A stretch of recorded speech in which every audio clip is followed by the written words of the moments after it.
संयुक्त राष्ट्र महासचिव बान की मून ने कहा है कि सीरिया की सरकार अपने ही लोगों की हत्या कर रही है। आम सभा के उद्घाटन पर बान की मून ने कहा कि सीरिया में पिछले 5 साल से जारी गृह युद्ध में हुई ज्यादातर आम नागरिकों की मौत के लिए वहां की बशर अल असद सरकार जिम्मेदार है।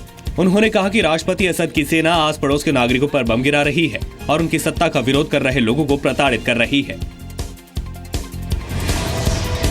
सोमवार को सीरियाई शहर अलेप्पो में राहत सामग्री ले जा रहे वाहनों पर हमले के लिए रूस को जिम्मेदार ठहराया गया है। हालांकि रूस ने खुद के या सीरियाई सरकार के इसमें शामिल होने से इनकार किया था। रूस के मुताबिक घटना हवाई हमले से नहीं बल्कि जमीन से आग लगने की वजह से हुई।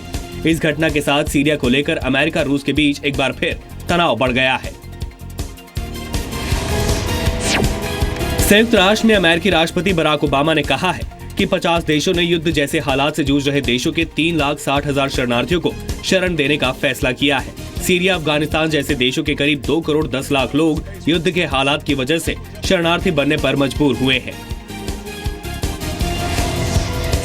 रविवार को हुए न्यूयॉर्क ब्लास्ट मामले में पकड़े गए अहमद रहामी के पिता का कहना है कि उन्हें अपने बेटे के इरादों के बारे में कुछ नहीं पता था। साथ ही उन्होंने ये भी कहा कि अभी कुछ भी कहना सही नहीं होगा।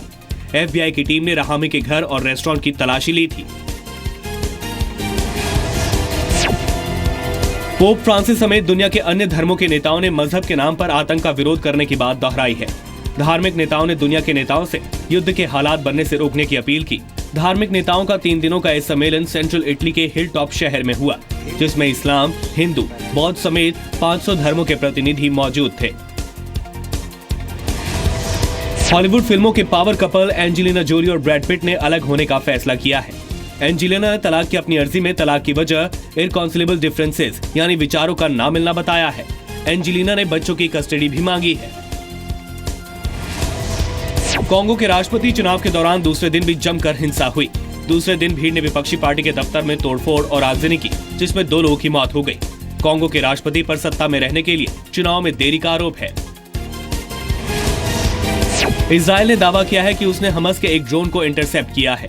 गौरतलब है कि अगले महीने यहूदी नए साल से पहले हिंसा बढ़ गई है। 2014 के गाजा वार के बाद पहली बार वहां हमास का ड्रोन देखा गया है। अमेरिका में बिना ड्राइवर के चलने वाली गाड़ियों की शोध और उनको बनाने में साझेदारी को लेकर सरकार ने कंपनियों से जानकारी साझा करने को कहा है। सरकार का कहना है कि इससे तकनीक को बढ़ावा देने में मदद मिलेगी।